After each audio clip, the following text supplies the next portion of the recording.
નમસ્કાર દોસ્તો, આજે ઝાઝા ટાઈમે આપણે યુટ્યુબ દ્વારા મળી રહ્યા છીએ. મિત્રો, ઘણા લોકોનો પ્રશ્ન હોય છે કે આટલા બધા સંગઠનો હોવા છતાં સમતા સૈનિક તો શું કામ, એમ સમતા સૈનિકમાં જોડવું શું કામ? બીજા ઘણા બધા સંગઠનો, લાખો સંગઠનો કામ કરી રહ્યા છે. તો આ સંગઠનમાં જોડવાનો મતલબ શું, એમ કે એક નવું સંગઠન. મિત્રો, આપને વાત કરી દઉં કે આ નવું સંગઠન નથી. આ ડૉક્ટર બાબા સાહેબે 1924માં સ્થાપેલ સંગઠન છે. ખુદ બાબા સાહેબે આની સ્થાપના કરેલ છે, તો આ નવું તો હોઈ જ ના શકે. બીજું, આનું એક સંવિધાન પણ છે. ડૉક્ટર બાબા સાહેબે બનાવેલું સંવિધાન છે. સંવિધાનમાં ક્યાંક સ્તરે કયો હોદ્દો આપવો, એની બધાની રચના કરેલી છે. એમાં રાજ્યના પ્રમુખ હોય, જિલ્લા પ્રમુખ હોય, શહેર પ્રમુખ હોય, તાલુકા, ગ્રામ્ય, આખી સિસ્ટમ બનાવેલી છે. એની નીચે કેટલા સૈનિકો, કમાન્ડર નીચે કેટલી પ્લાટૂન, 11ની જે કાંઈ આવતી હોય એની પ્લાટૂન, આખું સંવિધાન ટોટલી, જે બીજા કોઈ સંગઠન આગળ કદાચ હોય કે નહીં ખબર નથી, પણ બાબા સાહેબે ખુદ ઝીણવટભરો અભ્યાસ કરી અને આ સંગઠન બનાવ્યું છે 1924માં. અને આ સંગઠનનું કામ હતું આપણા સમાજનું રક્ષણ કરવું, સમાજને જાગૃત કરવો, પોતે સશક્ત બનવું.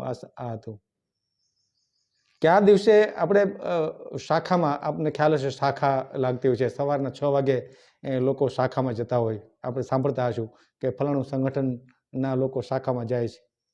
તો એ શાખામાં જઈ અને ત્યાં અંકસરતના કામ, દાવ કરવાના હોય, રમતગમતો કરવાની હોય, માઇન્ડ ફ્રેશ કરવા માટે, શારીરિક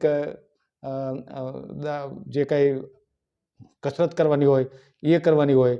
સાથે સાથે કયા દિવસે, એટલે કે સોમવારે શું કરવું, મંગળવારે શું કરવું, બુધવારે શું કરવું, આ બધા દિવસનો એક શેડ્યુલ બનાવેલો છે બાબા સાહેબે.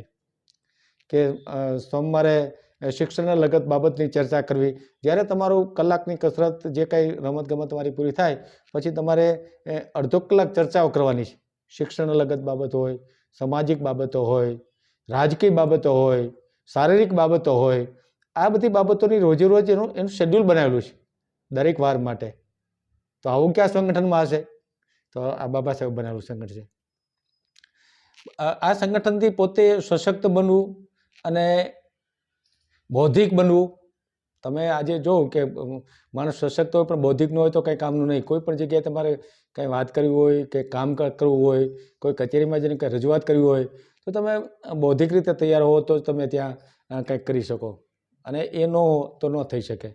તો એક તો તમે બૌદ્ધિક રીતે તૈયાર થઈ જાઓ, શારીરિક રીતે સશક્ત બનો અને સમાજને પણ આ રીતે સશક્ત બનાવો, સમાજના બીજા યુવાનોને સશક્ત બનાવો. તો આ કામ મુખ્ય છે. સાથે સાથે એક વસ્તુ કહી દઉં કે રાષ્ટ્રીય લેવલનું સંગઠન છે. આખા દેશમાં આ કામ કરી રહ્યું છે. તો રાષ્ટ્રીય લેવલના સંગઠન સાથે જોડાવવું ખૂબ જરૂરી હોય છે. કારણ કે તમે નાના ગામડામાં નાનું સંગઠન બનાવી, તાલુકાનું, ગામનું, જિલ્લાનું બનાવી અને બેસી જાઓ, અને એ તીતીબાઈનો અવાજ કહી શકાય. એનો અવાજ ક્યાંય પહોંચતો નથી. તમારા ગામ સુધી રહે, તમારા તાલુકા સુધી રહે, તમારા જિલ્લા સુધી રહે અને અમુક રાજ્ય સુધી રહે. પણ રાષ્ટ્રીય લેવલનું જો સંગઠન હોય તો રાષ્ટ્રીય લેવલ સુધી કામ કરે. તો આ સમતા સૈનિક દળમાં જોડાવા માટેનું આ મેં જે વાત કરી એ ટૂંકમાં એ વાત છે. અને આજે આપણે શું કરી રહ્યા છીએ? લાખો સંગઠનો બનાવીને બેઠા છે. 6 લાખ સંગઠનો બાબા સાહેબના નામથી ચાલી રહ્યા છે. 6 લાખ કરતાં વધારે રોજ એક નવું સંગઠન બને છે. અને દરેક સંગઠનો એવું જ કહે છે કે અમે બાબા સાહેબના સાચા અનુયાયી છીએ અને સાચું કામ જ અમે કરી રહ્યા છીએ. બાકીનું કોઈ સંગઠન સાચું કામ કરતું નથી. આવી એક ભાવના સાથે અત્યાર સુધી આ સંગઠનો બધા કામ કરી રહ્યા છે. અને ખરેખર તો જો સાચું કામ જ થતું હોત તો આજે આપ જાણો છો 75 વર્ષે આપણે મૂળભૂત અધિકારોથી વંચિત છીએ. એનો મતલબ એવો કે આપણી દિશા કંઈક ખોટી દિશામાં આપણે જઈ રહ્યા છીએ. નહીં તો આપણે, બાબા સાહેબે તો કીધું હતું કે તમે સંગઠિત થાવ, શિક્ષિત બનો, સંગઠિત થાવ અને સંઘર્ષ કરો. આપણે સંગઠનો બનાવવા મળ્યા, સાચી દિશામાં ગયા નથી. નહીં તો આપણે સત્તા સુધી પહોંચી ગયા હોત. બાબા સાહેબે કીધું કે આપણે સત્તા સુધી પહોંચવાનું છે. તો આપણે ત્યાં સુધી નથી પહોંચ્યાનો મતલબ એવો કે સંગઠનોએ જે ઈમાનદારીથી કામ કરવું જોઈએ એ ઈમાનદારીથી કામ થયું નથી. તો પછી આપણે બાબા સાહેબનું સંગઠન જે બનાવેલું રહ્યું એમાં જોડાવવું જોઈએ. અને આપણે આપણે બીજાની પણ પેલી લેવી જોઈએ કે બીજા લોકો કેવું કામ કરે છે એમ, એની સાથે કેવા સંગઠનો જોડાય છે, મુખ્ય સંગઠન બનાવી અને આજે એની નીચે ઘણા માતૃ સંગઠનો સાથે જોડાય અને કામ કરી રહ્યા છે અને સત્તા સુધી પહોંચી ગયા છે.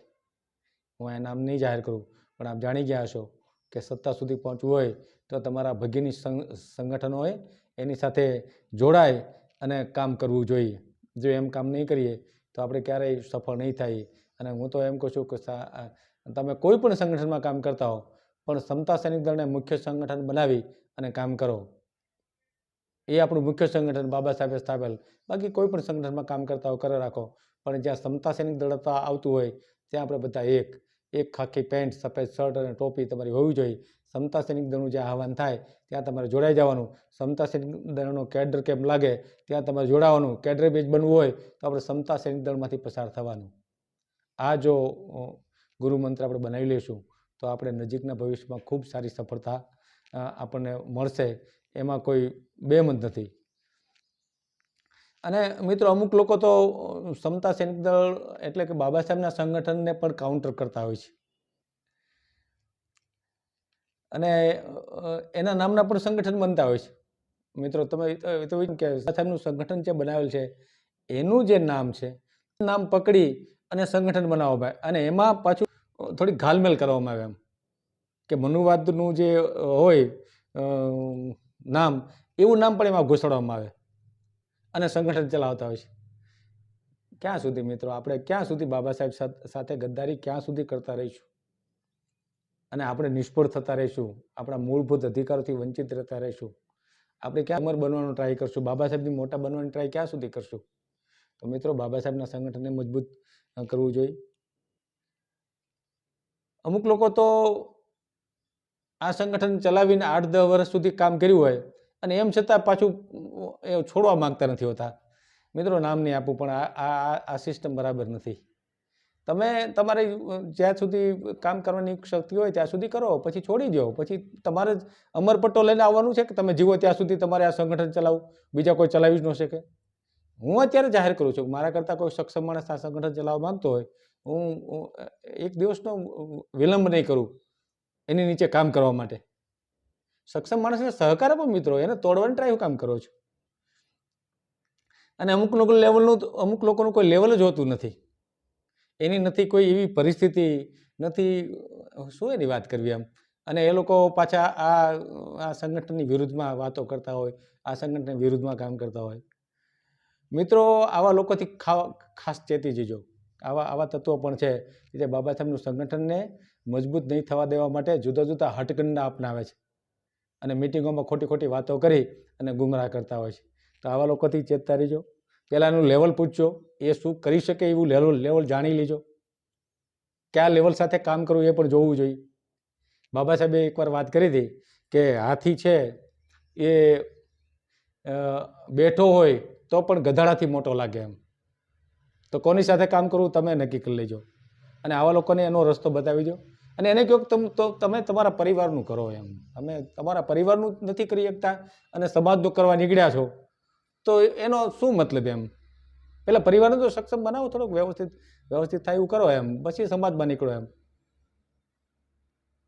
અને એ લોકો તમારી